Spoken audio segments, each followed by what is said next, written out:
Late one evening, Redeemed walked down a dark alleyway. Lights from a few upper windows highlighted garbage on the ground and graffiti on the rough walls. She tried not to breathe the stench of rotting garbage. A mangy dog rustled in a pile of trash and a rat scurried away. Redeemed noticed the form of a person huddled behind a pile of junk near a wall.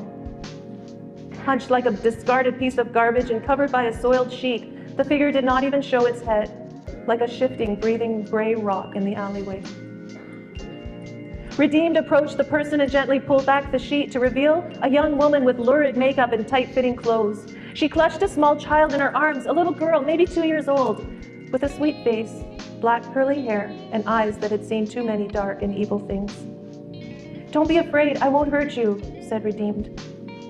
"My name is Redeemed." "My name is Poverty," the woman answered, "and this is Precious." Redeemed gently asked, "Why are you here?" Poverty stared and said nothing. "Is it okay if I sit with you?" said Redeemed. Poverty shrugged and then nodded, and Redeemed sat down beside Poverty in the filth. A door opened down the street and light streamed into the alleyway. Poverty shrugged down and tensed. A large blond man in a white suit stepped out, grimly looking up and down the alleyway. Redeemed and her new friends huddled lower behind the pile of garbage. The man swore loudly and stepped back inside and slammed the door. "He's my pimp," whispered Poverty. "He said I had to give him Precious to be used by the men. No filthy man is going to touch her. I got away, but I tripped and hurt my ankle so bad I can't walk, so we're hiding here." "Are you strong enough to stand?" asked Redeemed. "I can take you to a safe place." Poverty hesitated, then nodded. Redeemed gently held Precious in one arm and helped Poverty stand.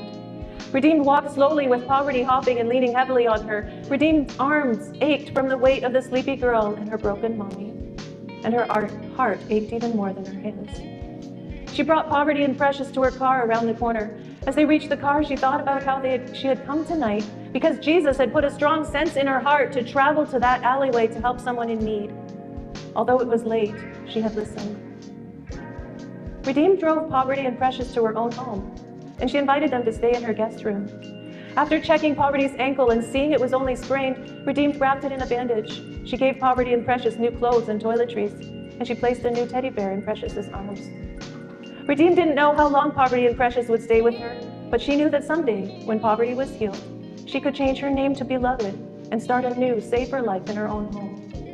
Even though Poverty and Precious were only 2 little drops in the ocean of sad and abused people, Jesus had sent Redeemed to those precious lambs to bring them home.